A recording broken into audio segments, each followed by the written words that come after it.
The answer to the question, hey Ken, do you have any other sports algorithms? Like which sports have you done? Hey, we've got them all up on the screen. So I'll answer that question for you. Apparently there's 10 of them that are functional. What are they? They are NHL. Hockey's going on tonight.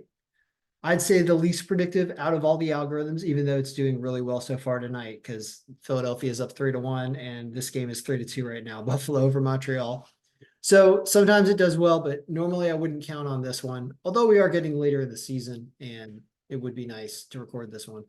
This one has a lot of data connections directly to RotoWire. So there's a lot of this process on this one that's really automated, and that can be helpful. There's only a couple places you need to change stuff every day to update the date. So that's hockey. That's number one.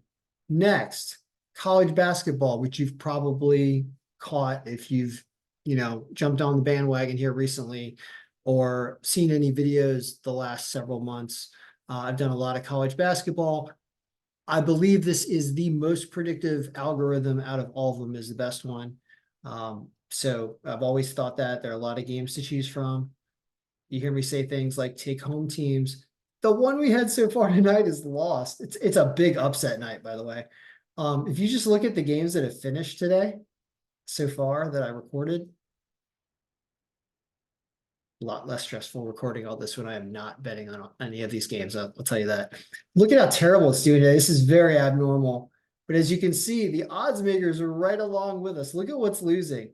Minus 345, Illinois barely loses to Penn State. St. Bonaventure gets crushed by LaSalle at minus 250. Notice, 3 out of the 4 away teams lose. That's standard. Winthrop at minus 490 goes down by 23 points to Presbyterian. Did I type that right? Winthrop versus Presbyterian score. Today, Presbyterian played Winthrop. The final score was 78-55 Presbyterian. I mean, wow. Okay. So that one goes down. This is very abnormal day. Lehigh wins on the road. There we go. We got one. And Western Carolina way down here, underdog we picked with no home bump. Very low margin though, so you would definitely know not to play this because it's so low down here, and they're an away team. So brutal day so far today, but generally it's good. And home teams above 20%, of which there are only 2, Marquette and East Tennessee State, would be the only go-to games really. Very close down here with Alabama and Samford that are at 19%. Okay, so that's college basketball, but you know about that one already. There's MLS, which is getting started. There's a game going on tonight that we think Salt Lake will upset them. However, when I looked into that game a little bit to understand what was going on here, I realized that Inter Miami picked up a teammate of Messi's or something from Europe who's supposedly really good. So they have roster changes. And this 7 we only have like 7 guys from last year included in the list tonight. It's obvious they've got some new players. So that's why that line is there. What's the score of that game? Real Salt Lake versus Inter Miami FC score.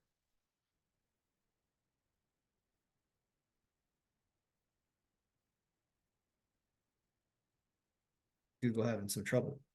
Real Salt Lake is trailing Miami MLS 1-0 at the end of the first half. Yep, they're already losing. And who scored? I'll usually tell you. Taylor? Taylor scored. So we could update scores there, and you could start to see that stuff fill itself in. Right here. Where is it? This game right now is 1-0. And we're kind of understanding why the algorithm is trailing a little behind, given that we have no current season stats or really full rosters in here.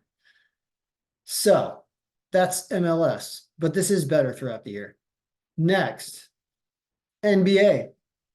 We have Thursday's NBA preview for all who care, with Wednesday's injury report so far. One thing I did see that's reasonable is the Clippers beating the Hawks. That's not a bad line for an 18% margin. Something just popped out there. Down here, you got some injuries on Golden State and could go either way. And really injured Sixers probably lose with those kind of injury numbers. So it's probably the Mavericks there. And some bad lines up top. This is a little too close to with these injuries. NBA's got a lot of stuff going on. I got a macro. That's one that I offer. We talked about hockey, baseball. Baseball is, yeah, baseball's got a lot of stats. Baseball's is kind of annoying to update every day. There are a lot of stats. Do we have any data connections in here? Let's see. Yeah, we do. So we have some connections in here, but I don't know if they work because I thought a lot of the MLB stats were behind a paywall. I'll have to look as I update this for this year. Believe it or not, I will get predictions up for spring training, which is happening like right now. You can do it. You just have to apply some percentages to batters that normally wouldn't be in here.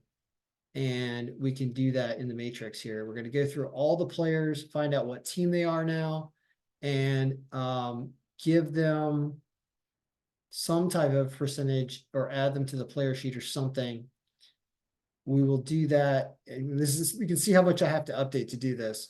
I haven't looked into this yet because it just started, but they'll start announcing rosters like tomorrow or the day after. And you got 1,600 players that we got to figure out what team they're on. That's always fun. But that will get that going. And MLB, of course, is it's every day. I learned a few years ago that I would never again in my life do every day of MLB. And this year will be no different. This year I'll get this going through the first few weeks because there's a lot that has to be done mixing last year and current year stats. But I'll get you going for the first few weeks, and then I will not touch this again probably most of the rest of the year. And that's how that's going to be. Even when people buy new ones, I don't necessarily update it. You're just going to have to follow guidelines on dealing with player trades and stuff like that. It is I don't want to say it's a full-time job, but when you're updating lineups throughout the day and trying to get them exact, because the lineup list will be confirmed, and then sometimes it'll be expected, and you want to get the confirmed, and you're updating new players and stuff coming in. This is several hours a day.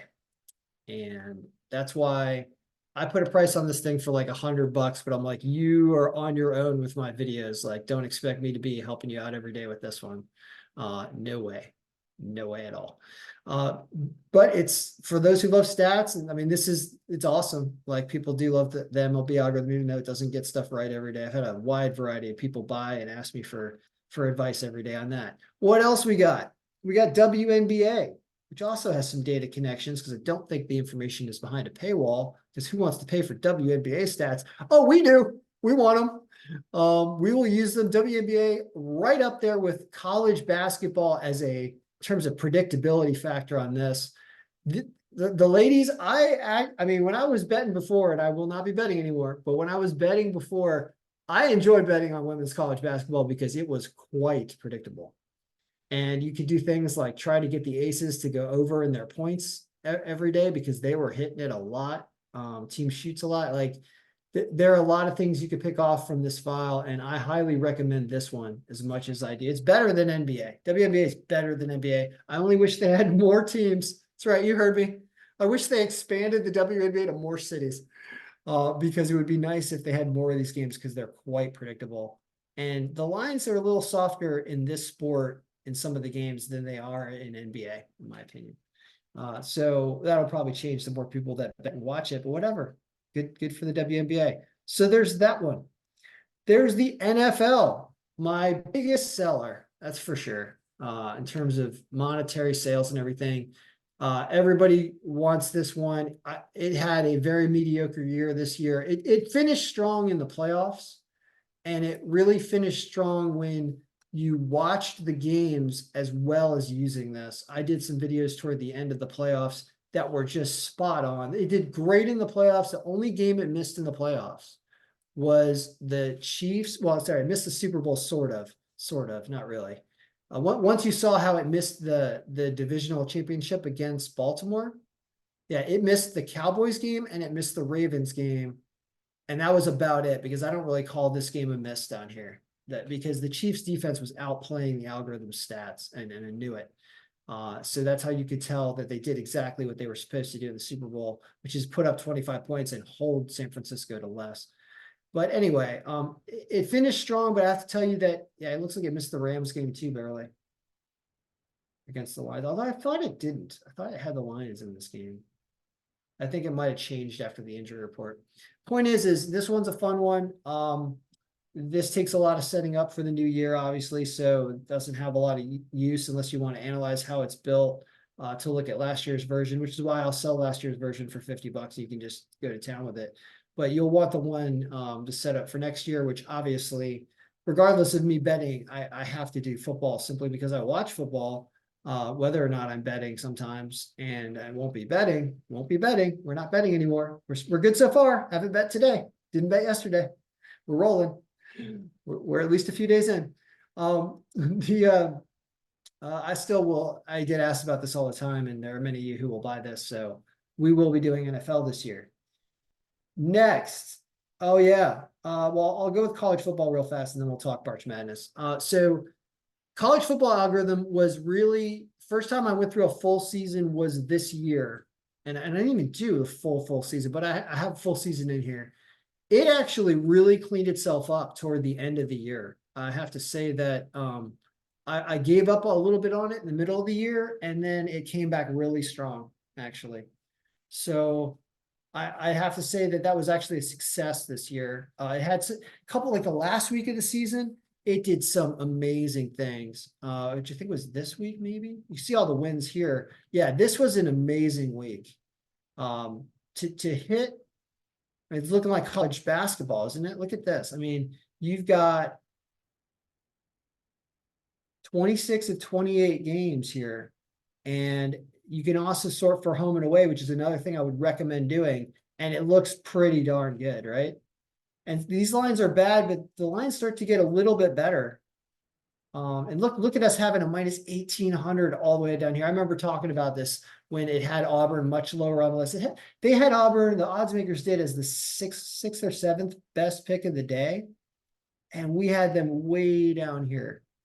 And they lost, right? So anyway, college football did some good things, and that will, of course, be available. And now that we have a framework we'll be using for that, I have no problem updating this because it's been set up. I gave up a few years ago because I couldn't get anything to look good. Stuck with it this year, changed some things. And the algorithm win percentage, much more determinate than the projected scores in this one, but very, very good. So that's one. I remember also seeing that every week. I was surprised how good the algorithm win percentage was, because we rely more on the projected scores in the NFL algorithm, but the college one, this is better. It's almost like a margin determinant. So that's really good. Now, March Madness, the final thing we'll talk about. If you're still here, it's a lot of algorithms we got there, right? So March Madness, this is the first algorithm / Excel sports related product I ever built, over 10 years ago now. What it does is I have an entry bracket for the tournament, and I also have, in conjunction with the college basketball, algorithm, you have a way to run a simulation bracket. I call it an AI entry bracket. You can adjust variables and percentages here. And let's do that. Let's throw in like the current percentage that we're using. Show you how cool this is. Lots and lots of processing going on. I can't believe my computer's handling this. We go to the standing sheet and we grab our percentages. And we're going to throw them in the bracket here. Perfect. Now what happens is, this is looking at last year's tournament, is it's showing you who won and whether or not the algorithm predicted the win based on what we had. So it shows some interesting things, like apparently we had Princeton instead of Arizona in this distribution, which is amazing. Is that right? Princeton was a 53% team. Yeah, I mean, it had that over. No, that's not right. Yeah, sorry, Arizona. Yeah, Arizona's an 80% team. No, no working. No working. No, it should have It should have Arizona winning that game, but it's red. Why? Actual winner, maybe Arizona lost to Princeton? Oh, did that really happen? Hold on a second. Let's find out the answer to that. March Madness 2023, Arizona versus Princeton. On March 16th, 2023, Arizona played Princeton. The final score was 59-55 Princeton. Okay, so they did win, and it had Arizona perfect. It's a great example of what this does. So this shows you how many picks you would have got correct. And you can see that this bracket at this distribution did not do well last year. It did not even have a team making the final four at all, right? It got broken down like right here.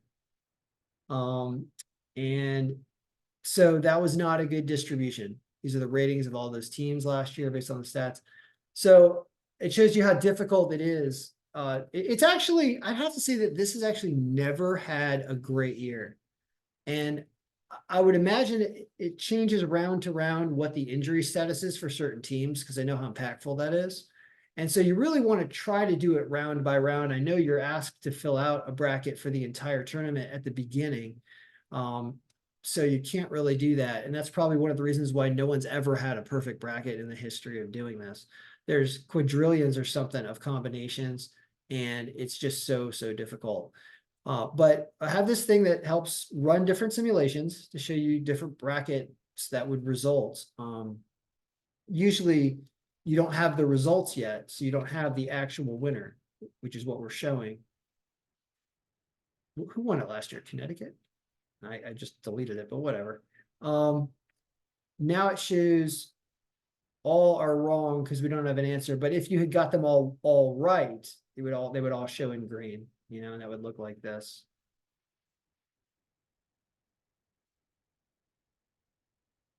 So yeah, we had Houston winning the whole thing, and we're going to ask Google again. Who won the college basketball March Madness tournament in 2023?